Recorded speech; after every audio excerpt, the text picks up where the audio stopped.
Pakistan China Pakistan economic corridor का हमने जिक्र किया और उसमें कई बड़े बड़े प्रोजेक्ट्स थे और ख़ास करके चीन ने पाकिस्तान में जो मेगा प्रोजेक्ट्स हैं, खास करके रोड इंफ्रास्ट्रक्चर, जो हमारा गिलगित बल्तिस्तान का एरिया है वहाँ पर काफ़ी काम किया है। और जो कराकोरम हाईवे प्रोजेक्ट है उसकी एक्सपेंशन का, रेनोवेशन का जो प्लान है वो काफ़ी अरसे से बातचीत तो हो रही है, लेकिन उसके ऊपर उस तरीके से काम नहीं हुआ। इस हवाले से एक डेवलपमेंट हुई है, पाकिस्तान ने शायद कोई दरख्वास्त की है चीन से इस प्रोजेक्ट से मुतालिक, तो वो क्या है? दरख्वास्त अभी करेंगे। इसका बैकग्राउंड ये है कि चूंकि आपको पता है कि दयामिर बादशाह डैम भी बन रहा है, मोहम्मद डैम भी बन रहा है, इसके अलावा एक और बड़ा डैम उसके ऊपर दासू डैम के ऊपर भी काम हो रहा है। तो ये जो कराकोरम हाईवे है जो पाकिस्तान और चीन के दरमियान सड़क के जरिए एक राब्ता है, इसका एक बहुत बड़ा पोर्शन कोई 200 किलोमीटर प्लस का वो सबमर्ज हो जाएगा पानी के अंदर जब ये डैम्स जो है वो उसके अंदर पानी छोड़ा जाएगा और उसमें जखीरा किया जाएगा।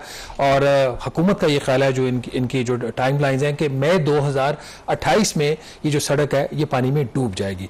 तो 2024 में एक मुआहिदा हुआ था, framework agreement between Pakistan and China, कि चीन जो है ये जो नई सड़क बनाने के लिए ऑल्टरनेट रूट, ताकि जो पानी में जो सड़क डूब जाएगी उसके ऑल्टरनेट नया रूट बनेगा।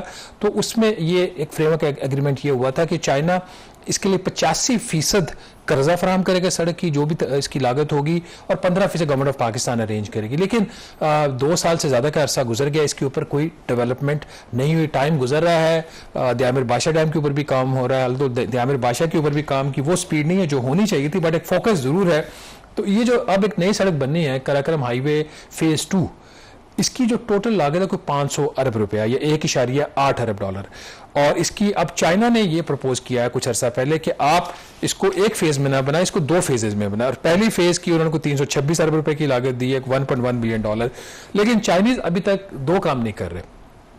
अब इसको आप उस कॉन्टेक्स्ट में देखें जो हम मैंने बात पहले कर रहे थे कि पिछले कुछ चंद साल से सीपेक के ऊपर कोई खास काम नहीं हुआ। अब ये एक इंफ्रास्ट्रक्चर का बड़ा प्रोजेक्ट है। एक आपका ऑरेंज लाइन का प्रोजेक्ट था, सीपेक के तहत बना था, एक आपका मुल्तान सक्खरवे मोटरवे बनी थी, और एक आध कोई और एक प्रोजेक्ट था। ये प्रोजेक्ट जो है वो अटका हुआ है इस वक्त। और चाइनीज जो एक फिजिबिलिटी स्टडी बनी थी उसके तहत इसकी जो फर्स्ट फेज की जो कॉस्ट निकली थी वो 326 अरब निकली। अब चाइनीज ये कह रहे हैं कि ये लागत बहुत ज्यादा, इसको रिव्यू करने की जरूरत है। गवर्नमेंट ऑफ पाकिस्तान का मौकिफ ये है कि ये तो जो कॉस्ट है ये तो आपकी एक ज्वाइंट फिजिबिलिटी हम दोनों कंट्रीज ने की थी उसकी बेस के ऊपर है। ये इशू है कामरान, एक आउटस्टैंडिंग। और ये अब इस वक्त इसके अब चाइना ने पाकिस्तानी हुकाम जो है, प्लानिंग वाले, इकोनॉमिक अफेयर्स वाले, रेल दूसरे NHA वाले, ये चाइनीज को रिमाइंडर्स दे रहे थे और चाइनीज जवाब नहीं दे रहे थे।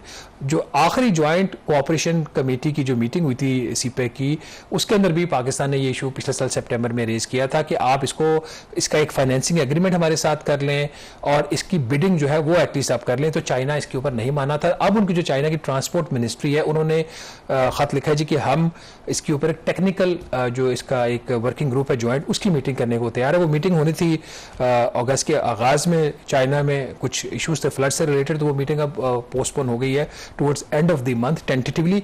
उसके अंदर अब 2 इशू पाकिस्तान ने रेज करने का फैसला किया। एक तो ये कि आप इसके लिए जो है इसमें जो अगर बिडिंग होती भी और चाइना कर्जा देता भी है तो आप इसमें पाकिस्तानी कंपनीज को अलाउ करें कि वो पार्टिसिपेट करें।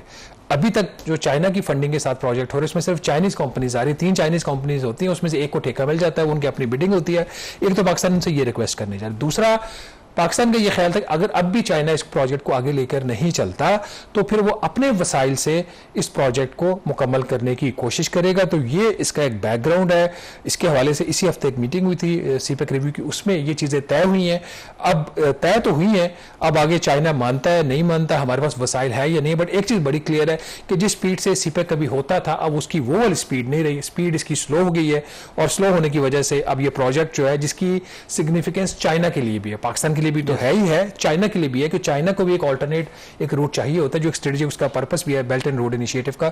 तो यहाँ पे चीजें भी जो है वो देखते हैं अब क्या आगे डेवलप। गिवन द फैक्ट कि ये जो मैरीटाइम और फ्रीडम ऑफ नेविगेशन है, it is becoming a major issue, और ऑलरेडी साउथ चाइना सी में चीन को प्रॉब्लम दरपेश है। और वही एक रीजन है कि वो in any case south China जिस तरह स्ट्रेट ऑफ स्टेट ऑफ हरमुज वाला प्रॉब्लम है, इसी तरीके से वहाँ पे स्टेट ऑफ मलाका है। मलाका है, तो बिल्कुल। मलाका डायलेमा जिसको बोलते हैं, उसका गॉल, अब वो तो वॉर टाइम्स की अपनी डायमेंशन, उसकी डायनामिक्स होती है, बट मलाका डायलेमा जो है उससे उसका जो अल्टरनेट था कि ये जो हमारा गवादर और ये जो रोड वाले जो रूट्स हैं ये अवेलेबल होंगे चाइना को in case of hostilities. But अब उसमें पाकिस्तान की भी काफ़ी इसमें कमजोरियां रही। हम वो तरीके, जिस तरीके से हमें काम करना चाहिए था, हम नहीं कर सके। अब चाइनीज़ की भी गालिबन प्रायोरिटीज ओवरऑल भी चेंज हुई हैं, BRI भी थोड़ा सा उसकी प्रायोरिटीज चेंज हुई है। CPEC तो अब बैक फेज पे चला, हुकूमत अब खुद कहती है कि CPEC हार्ड फेज से गुजर के अब सॉफ्ट फेज में चला गया, और ये जो है ये हार्ड फेज है।